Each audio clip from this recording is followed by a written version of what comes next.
felt like you were being watched, even when you were utterly alone? That's the creeping unease I felt on that fateful night, alone in my family's cabin deep in the Oregon woods. A perfect setting for a horror movie, right? But this wasn't fiction. It was my reality. It was the summer of 2015, and I'd taken a few days off from my busy city life to unwind and disconnect. No Wi-Fi, no neighbors, just me and nature. The first couple of days were blissful, spent hiking through the thick green forest and fishing in the nearby lake. As the sun set, the tranquility of the woods would wrap around the cabin like a cozy blanket, making me feel secure in my little wooden fortress. But one evening, that peacefulness felt oddly eerie. The sun had just dipped below the horizon, and the forest was bathed in the bluish twilight that makes everything seem slightly unreal. As I was finishing my dinner, I heard a noise outside, a rustling like something moving through the underbrush. Not unusual for these woods, but the sound was followed by a distinct human-like whisper. I froze, my fork halfway to my mouth. Could it be a lost hiker? The cabin was pretty remote, but not impossible to stumble upon if you were wandering aimlessly.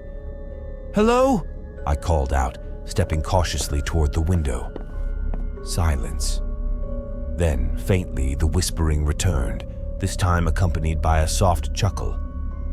Goosebumps prickled my skin. It felt like someone was out there, watching, waiting. But when I peered through the window, there was nothing but the shadowy outline of trees swaying in the evening breeze. Deciding that my nerves were just playing tricks on me, I locked the doors and tried to shake off the unsettling feeling. I grabbed a book, hoping to distract myself, but my focus was shot. Every creak of the cabin, every gust of wind set my nerves on edge. And then, as if on cue, I heard it again, my name, whispered softly but distinctly from outside. My blood ran cold. No one knew I was out here, not even my closest friends. I approached the door, heart pounding in my chest. "Who's there?" I demanded, trying to sound braver than I felt. No response, just the wind in the trees. I flicked on the porch light, and there it was, something moving at the edge of the clearing, just beyond the reach of the light. It was tall and thin, with a hunched posture, almost humanoid, but not quite right. Its eyes, glowing faintly in the darkness, locked onto mine, and I felt a wave of terror wash over me. The creature took a step closer, and I instinctively backed up, tripping over a chair and crashing to the floor. In that moment, I knew this wasn't just some prankster or a lost traveler. This was something else, something otherworldly. The thing moved with a predatory grace, its gaze never leaving me. Then, in a voice that mimicked my own, it whispered, "Come outside. It's safe." Panic surged through me. How did it know my voice?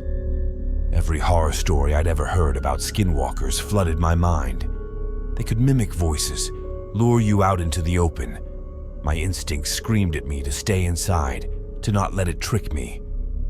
I scrambled to my feet, locking every door and window, pulling the curtains tight. I could hear it outside, pacing, still whispering, still calling my name.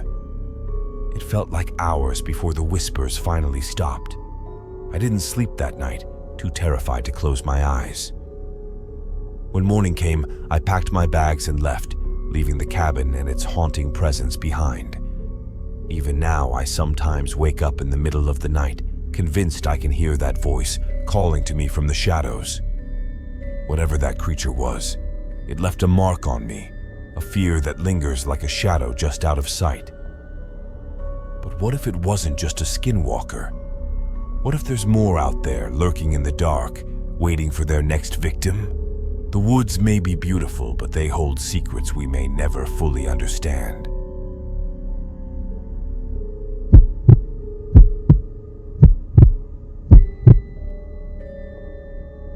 Picture this, a small, tight-knit town in New Mexico, surrounded by endless desert and rugged, untamed landscapes. That's where this next story unfolds, involving my friend Jamie, a guy who's always been fascinated by the mysteries of the desert night. Little did he know, some mysteries are better left unsolved. Jamie was an amateur photographer with a penchant for the eerie and unexplained. He loved taking late-night drives into the desert to capture the vast, starry skies and the eerie beauty of the landscape.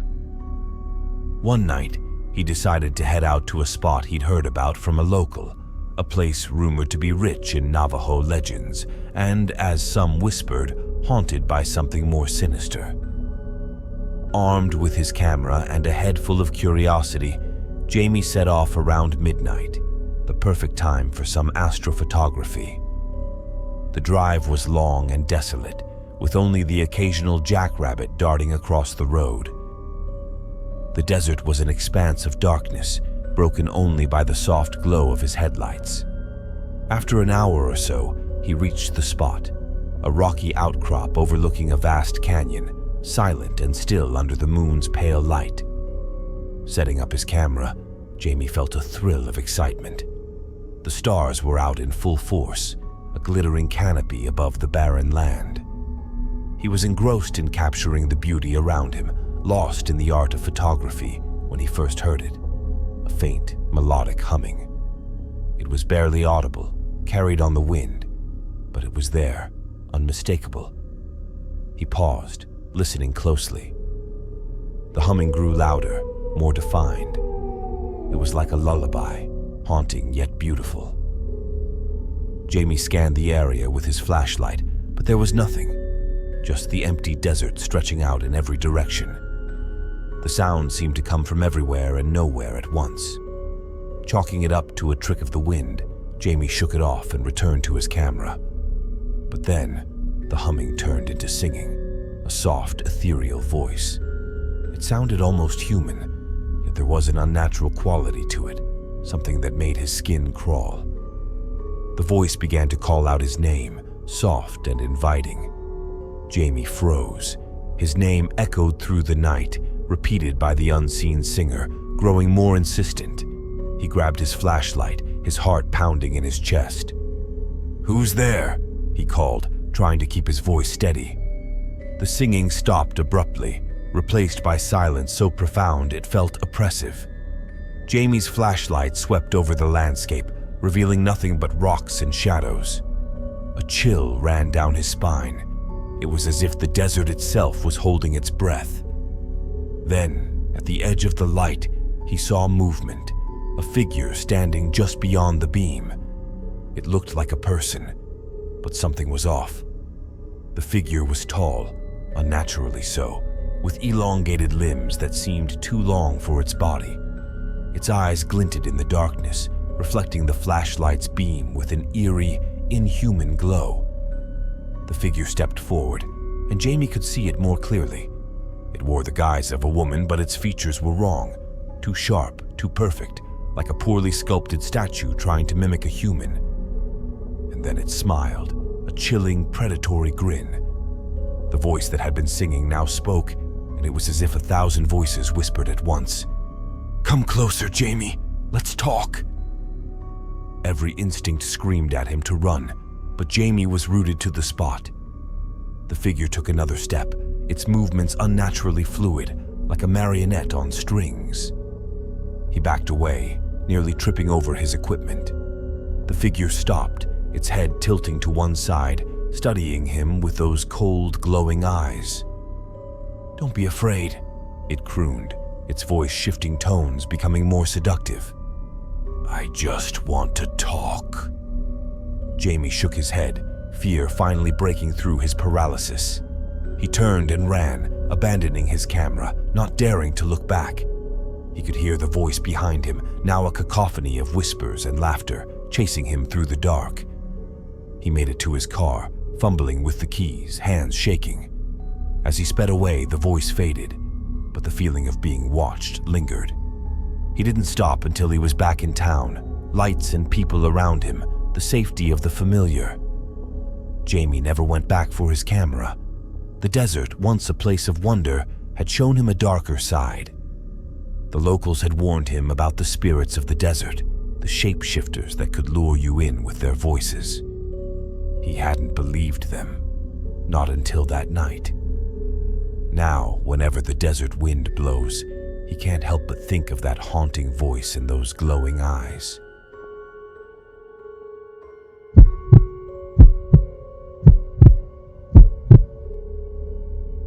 If you've ever camped in a secluded valley, miles away from civilization, you know the kind of quiet that can drive you a little crazy.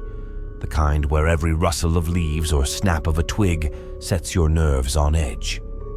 This story comes from my cousin Mark, who decided to take a solo camping trip in the remote valleys of Utah. What was meant to be a peaceful getaway turned into a night he'd never forget. Mark had always been an outdoor enthusiast, relishing the solitude of nature. One autumn weekend, he decided to escape the bustle of city life and camp in a valley known for its breathtaking views and crisp, clean air. It was the perfect spot, surrounded by dense forest and mountains, a clear stream running through it. With no cell service and no other campers around, he set up his tent, gathered firewood, and settled in for a quiet night under the stars.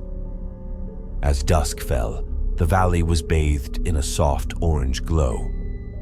Mark cooked dinner over the campfire, enjoying the silence broken only by the occasional hoot of an owl. But as darkness fully enveloped the valley, a strange unease settled over him. The silence felt heavier, more oppressive.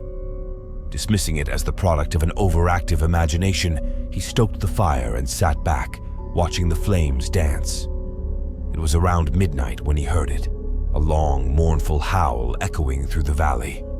It was unlike any animal sound he'd ever heard, too deep and resonant. It sounded almost human. Mark froze, the hair on the back of his neck standing up. The howl was soon followed by another, closer this time, and then another, from a different direction.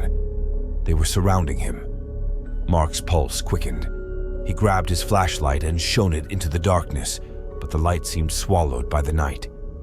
The howling continued, a haunting chorus that sent shivers down his spine. It felt as though the valley itself was alive, echoing with these eerie calls. He scanned the trees, looking for the source, but saw nothing. The howls were coming from every direction, and yet he couldn't pinpoint where they originated. Just when he thought it couldn't get worse, the howling stopped, replaced by an even more unsettling sound. Silence. An unnatural, heavy silence that pressed in on him, making it hard to breathe. Mark strained his ears, hoping to hear something, anything, but there was only the crackling of his fire. He started to wonder if he should pack up and leave, but the thought of hiking out in the dark was terrifying. Then, from the edge of the forest, he caught a glimpse of movement. A figure, tall and shadowy, stood just beyond the reach of his flashlight. Mark squinted, trying to make out details. The figure was vaguely human in shape, but its proportions were wrong. Too tall, limbs too long. And its eyes, they glowed faintly like embers in the dark. Mark's throat went dry. He tried to shout, to demand who was there, but his voice came out in a hoarse whisper. The figure remained still, watching him. And then it began to move, not towards him, but around him, slowly circling the campsite. Mark's heart raced. He grabbed his hunting knife, the only weapon he had, and stood by the fire as if its light could protect him.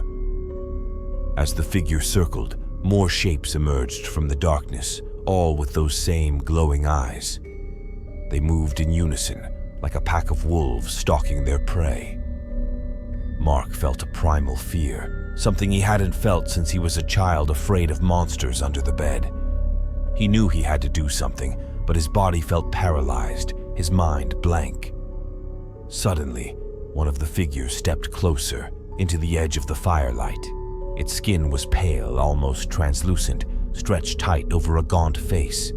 It bared teeth, too sharp and too many for a human mouth, and let out a guttural growl. Mark felt the air thicken with a sense of impending doom. The other figures closed in, their eyes fixed on him. In a desperate move, Mark grabbed a burning log from the fire and swung it wildly. The figures recoiled, hissing, their forms blurring at the edges as if they were made of smoke. Taking his chance, Mark bolted, abandoning his gear. He ran through the woods, branches whipping his face, feet stumbling over roots. The howling resumed, louder and more frantic, as if urging him to stop. He didn't stop until he reached the trailhead, where his car was parked. Gasping for breath, he looked back, expecting to see those terrifying figures emerging from the forest. But there was nothing, just the silent, dark woods. Mark jumped into his car and sped away, not daring to slow down until he was miles away. Even now, he can't explain what he saw that night. Was it a pack of skinwalkers, as some might suggest? Or was it something else, something darker that lurks in the remote corners of the world? All he knows is that he's never gone camping alone since, and every time he hears a howl, his heart skips a beat. If you want to see more horror stories, check out my next video.